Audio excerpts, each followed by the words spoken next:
শিক্ষার্থী বন্ধুরা, আজকের পর্বে সবাইকে স্বাগত। আজকে আমি তোমাদের নবম ও দশম শ্রেণীর গণিতের দ্বিতীয় অধ্যায় সেট ও ফাংশন অনুশীলনী 2.1 সেট, এখান থেকে 4 নম্বর যে সমস্যাটি আছে যে u ইকুয়াল টু 1 2 3 4 5 6 7 এবং a ইকুয়াল টু হচ্ছে 1 3 5, b ইকুয়াল টু হচ্ছে 2 4 6 এবং c ইকুয়াল টু হচ্ছে 3 4 5 6 7 হলে নিম্নলিখিত ক্ষেত্রে সত্যতা যাচাই করো। তো এখানে মোট 4টি সমস্যা আছে। তো এই সমস্যাগুলোর এখন আমরা সমাধান করব। প্রথমে 1 নম্বর যে সমস্যাটি আছে সেটি আমরা সমাধান করি।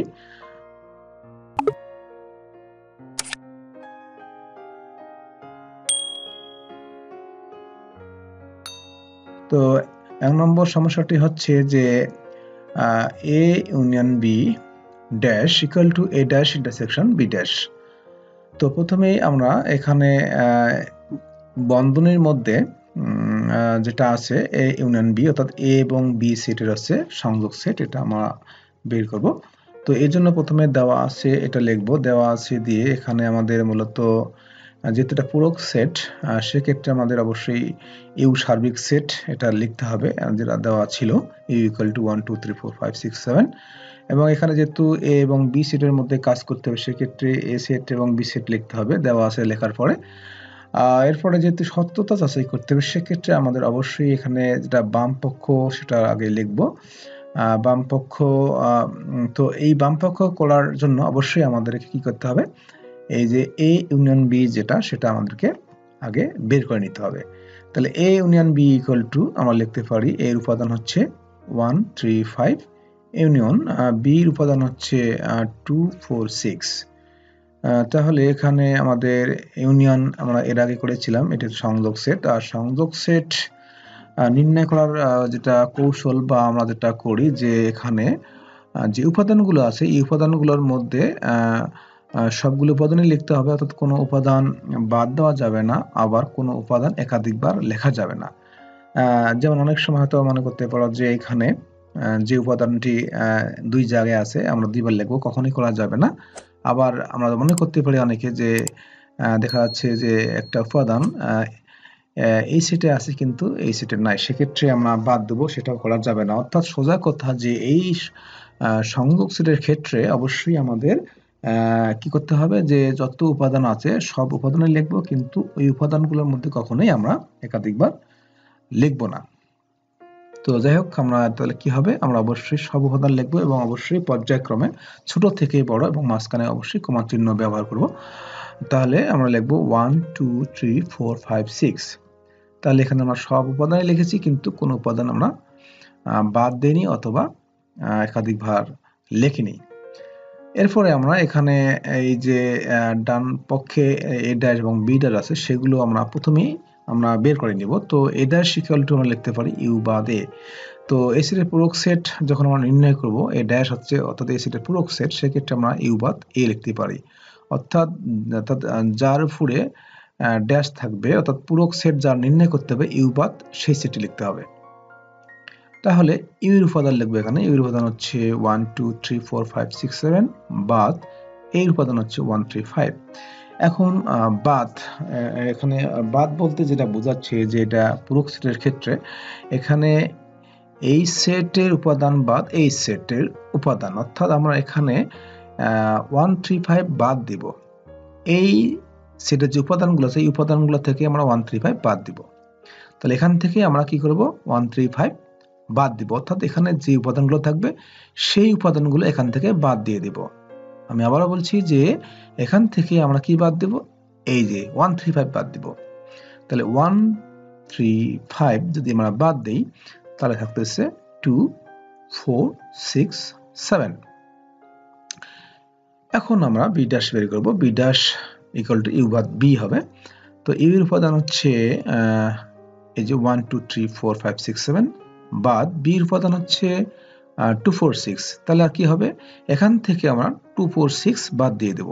তাহলে 2 4 6 বাদ দিলে যা থাকবে সেটা হচ্ছে বি সেটের পূরক সেট, তার মানে 1 3 5 7 থাকবে।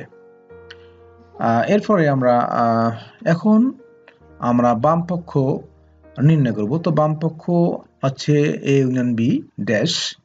তাহলে আমরা যেহেতু এখানে a dash equal to U বাদ এ লিখেছি, সেক্ষেত্রে এখন এ ইউনিয়ন বি ড্যাশ বলতে ইউ বাদ এ ইউনিয়ন বি, অর্থাৎ এখানে যার উপরে এখানে পূরক সেটের চিহ্ন থাকবে বা ড্যাশ থাকবে, সেক্ষেত্রে ইউ বাদ ওই সেটটা লিখবো। সেক্ষেত্রে এখানে এ ইউনিয়ন বি এর উপরে ড্যাশ ছিল, তাহলে ইউ বাদ আমরা এ ইউনিয়ন বি লিখবো।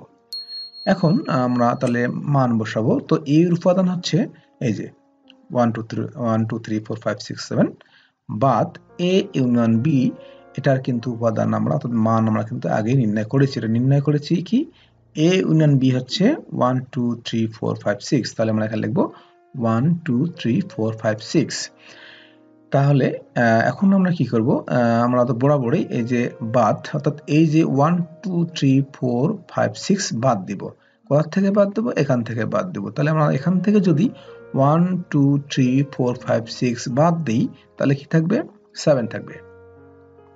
এখন আমরা ডান পক্ষ লিখব। ডান পক্ষ হচ্ছে a dash intersection B dash. তাহলে এখন আমরা এ ড্যাশের, এই জন্য কিন্তু আমরা পূর্বেই এ ড্যাশের মান আমরা নির্ণয় করেছি। এ ড্যাশ বলতে ইউ বাদে, এটা কিন্তু আমরা নির্ণয় করেছি। এটার মান হচ্ছে 2467। তাহলে আমরা লিখব 2467 ইন্টারসেকশন বি ড্যাশের আমরা কাজটা করে নিয়েছি। বি ড্যাশ ইকুয়াল টু 1357, এখানে আমরা বি ড্যাশের পরিবর্তে 1357 লিখব। লেখার পর আমরা দেখতেছি এখানে ছেদ সেটের চিহ্ন বা ইন্টারসেকশন যেটাকে আমরা বলতেছি। তাহলে এটা ছেদ সেট নির্ণয় করলে আমাদের কি করতে হবে? অবশ্যই ছেদ সেট হচ্ছে কি দুইটা সেটের মধ্যে যখন আমরা ছেদ সেট নির্ণয় করতে যাব, সেক্ষেত্রে অবশ্যই দুই সেটের মধ্যে যে সাধারণ বা কমন উপাদান সেটি হচ্ছে ছেদ সেট। তাহলে এখানে দুইটা সেটের মধ্যে কমন উপাদান হচ্ছে কি 7, এখানেও 7 আছে, এখানেও 7 আছে, তার মানে এখানে 7 লিখতে হবে। তাহলে এখন আমরা দেখতেছি সত্যতা যাচাই করতে বলা হয়েছে। তাহলে এখানে বাম পক্ষ এবং ডান পক্ষ কিন্তু মিলে গিয়েছে 7 7, অতএব আমরা লিখতে পারি বাম পক্ষ সমান ডান পক্ষ। সত্যতা যাচাই করা হলো।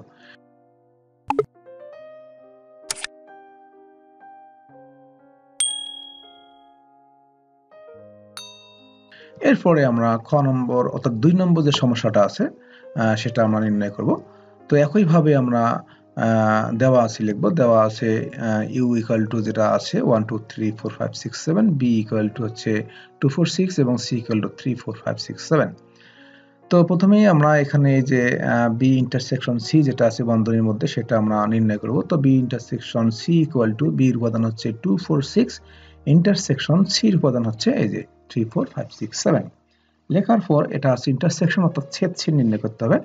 তার মানে এখানে কমন উপাদান লিখতে হবে। কমন উপাদান কত আছে? এখানে 4 6 4 6 যেখানে আছে এখানেও আছে 4 6। এখন আমরা বি ড্যাশ এবং সি ড্যাশ নির্ণয় করব। তাহলে বি ড্যাশ ইকুয়াল টু হচ্ছে ইউ বাদ বি, ইউ এর উপাদান হচ্ছে 1 2 3 4 5 6 7 বাদ বি এর উপাদান হচ্ছে 2 4 6। তাহলে আমরা কি করব? এখান থেকে আমরা কি করব? হ্যাঁ 2 4 6 বাদ দিব। তাহলে এখান থেকে 2 4 6 বাদ দিলে কি হবে? 1 3 5 7 থাকবে। এরপরে আমরা সি ড্যাশ নির্ণয় করব। C dash equal to U বাদ সি। তাহলে এর উপাদান হচ্ছে 1 2 3 4 5 6 7 বাদ সি এর উপাদান হচ্ছে যে 3 4 5 6 7। তাহলে এখান থেকে আমরা কি বাদ দিব? 3 4 5 6 7 বাদ দিব। তাহলে এখান থেকে যদি আমরা 3 4 5 6 7 বাদ দেই, তাহলে থাকতেছে 1 এবং 2 1 2। তো এখন আমরা বাম পক্ষ লিখব। বাম পক্ষ লেখার পরে আমরা তাহলে কি লিখতে পারি? ইউ বাদ কি বি ইন্টারসেকশন সি। লেখার পর ইউর উপাদান হচ্ছে এখানে এই যেটা লিখবো 1 2 3 4 5 6 7 বাদ এটার আমরা মান কিন্তু আগে নির্ণয় করেছি। এই যে এখানে বি বাদ অর্থাৎ বি ইন্টারসেকশন সি হচ্ছে 4 6, মানে আমরা 4 6 লিখবো। লেখার পর তাহলে কি করব? এখান থেকে আমরা বাদ 4 6 বাদ দেব। তাহলে 4 6 বাদ দিলে থাকবে 1 2 3 5 7। এখন হচ্ছে ডান পক্ষ। ডান পক্ষ হচ্ছে B dash union C dash. তাহলে বি ড্যাশের উপাদান আমরা এখানে বের করেছি 1 3 5 7 এবং ইউনিয়ন সি ড্যাশের উপাদান বের করেছি 1 2। তাহলে এটা সংযোগ সেট নির্ণয় করতে গেলে অবশ্যই কি করতে হবে আমাদের? যে সব উপাদান লিখব এবং কোন উপাদান আমরা একাধিকবার লিখব না। তাহলে 1 2 3 5 7। তাহলে এখন আমরা দেখতেছি বাম পক্ষ হচ্ছে 1 2 3 5 7, ডান পক্ষ হচ্ছে 1 2 3 5 7। অতএব আমরা লিখতে পারি বাম পক্ষ সমান ডান পক্ষ। সত্যতা যাচাই করা হলো।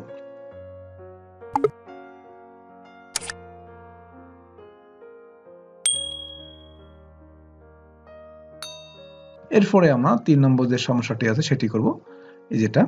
তো এখন আমরা কি করব, বরাবরের ন্যায় আমরা এখানে লিখব দেওয়া আছে এখানে যেহেতু এ বি সি তিনটা সেট নিয়ে কিন্তু আমাদের মান বসিয়ে কিন্তু আমাদের এখানে প্রমাণ করতে হবে।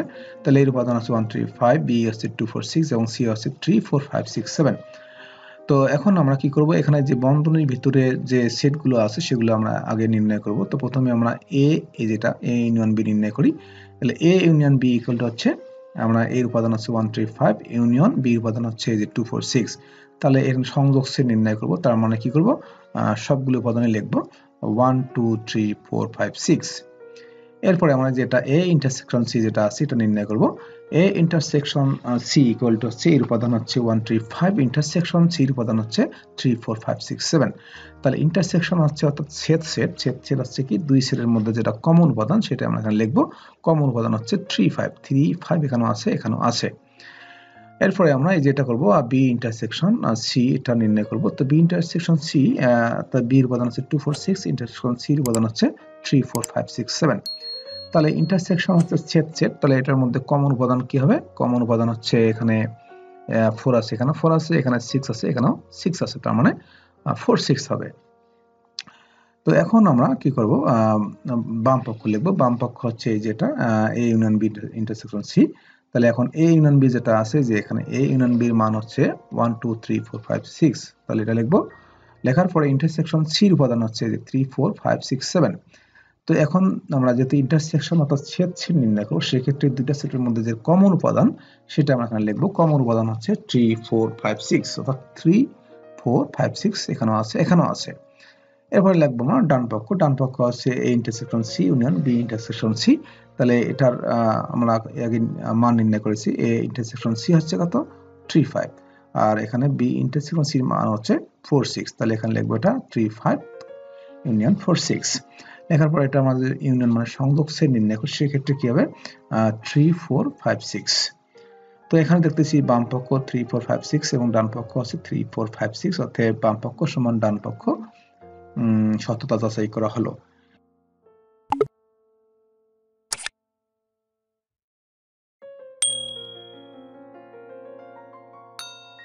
এরপরে আমরা 4 নম্বর সমস্যায় যাব। 4 নম্বর সমস্যাটি হচ্ছে এটি। এখন একইভাবে আমরা ঠিক এই 3 নম্বর এবং 4 নম্বর একই ক্যাটাগরির অঙ্ক। তো যাই হোক প্রথমে দেওয়া আছে লিখবো। দেওয়া আছে এ এর উপাদান আছে 1 3 5, বি আছে 2 4 6 এবং সি আছে 3 4 5 6 7। তো একইভাবে আমরা এখানে বন্ধনীর মধ্যে যেটা আছে সেগুলো আমরা আগে নির্ণয় করি। এ ইন্টারসেকশন বি, তারপরে এ ইউনিয়ন সি এবং বি ইউনিয়ন সি। তা প্রথমে আমরা এ ইন্টারসেকশন বি এটার মান নির্ণয় করব। তো এ এর উপাদান হচ্ছে 1 3 5, ইন্টারসেকশন বি এর উপাদান হচ্ছে এখানে 2 4 6। তাহলে ইন্টারসেকশন আছে ছেদ, তাহলে এটা আমরা ছেদ নির্ণয় করতে গেলে আমাদের দুই সেটের মধ্যে যেটা কমন উপাদান সেটা আমরা এখানে লিখব।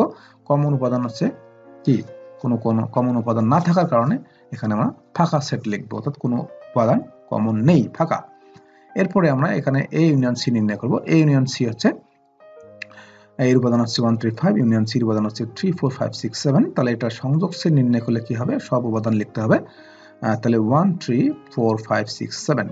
এরপরে আমরা বি ইউনিয়ন সি নির্ণয় করব। তো B union C equal to B এর উপাদান হচ্ছে 2 4 6, ইউনিয়ন সি এর উপাদান হচ্ছে 3 4 5 6 7। তো এটা যদি আমরা সংযোগ সেট নির্ণয় করি তাহলে সব উপাদানই হবে। তাহলে 2 থেকে শুরু 2 3 4 5 6 7। এখন আমরা লিখবো বাম পক্ষ। বাম পক্ষ হচ্ছে A intersection B union C. তো এ ইন্টারসেকশন বি উপাদান আমরা এখানে বের করেছি, অর্থাৎ ফাঁকা হবে, এটা হচ্ছে ফাঁকা। ফাঁকা লেখার পরে ইউনিয়ন সি এর উপাদান হচ্ছে 3 4 5 6 7। এখন যেহেতু আমরা এখানে দুইটা সেটের মধ্যে আমরা সংযোগ সেট নির্ণয় করব, সেক্ষেত্রে এখানে আমরা কি করব, যে সব উপাদান লিখবো কিন্তু কোনো উপাদান একাধিকবার লিখবো না। সেক্ষেত্রে আমরা দুইটা সেটের মধ্যে দেখা যাচ্ছে যে সব উপাদান বলতে এখানে শুধুমাত্র একটা সেটে যে উপাদানগুলো আছে সেগুলোই আমরা লিখবো। তাহলে 3 4 5 6 7। এরপর আমরা ডান পক্ষ লিখবো। ডান পক্ষটা হচ্ছে A union C intersection B union C. তো এ ইউনিয়ন সি এর উপাদান হচ্ছে 1 3 4 5 6 7 এবং বি ইউনিয়ন সি এর উপাদান হচ্ছে 2 3 4 5 6 7। তাহলে এগুলো আমরা লিখবো এখানে। এই যে এটা উপাদান হচ্ছে যেগুলো এটা লিখেছি, এবং ইন্টারসেকশন বি ইউনিয়ন সি এর উপাদান হচ্ছে 2 3 4 5 6 7। লেখার পর এখন আমরা কি করব, এখানে যেহেতু ইন্টারসেকশন অর্থাৎ ছেদ নির্ণয় করতে হবে, সেক্ষেত্রে আমরা দুইটা সেটের মধ্যে যে উপাদানটা সাধারণ বা কমন সেটা আমরা এখানে লিখবো। তো কমন উপাদান হচ্ছে এখানে 3 4 5 6 7। এই যে 3 4 5 6 7, এখানেও 3 4 5 6 7 আছে। অতএব আমরা দেখতে পাচ্ছি বাম পক্ষ হচ্ছে 3 4 5 6 7 এবং ডান পক্ষ হচ্ছে 3 4 5 6 7। অতএব আমরা লিখতে পারি বাম পক্ষ সমান ডান পক্ষ। সত্যতা যাচাই করা হলো। তো শিক্ষার্থী বন্ধুরা, এই হচ্ছে আজকের এই সমস্যার সমাধান। আশা করি তোমরা বুঝতে পেরেছো। তো এতক্ষণ থেকেই আমার সঙ্গে থাকার জন্য সবাইকে ধন্যবাদ। সকলের জন্য আমি শুভ কামনা করছি।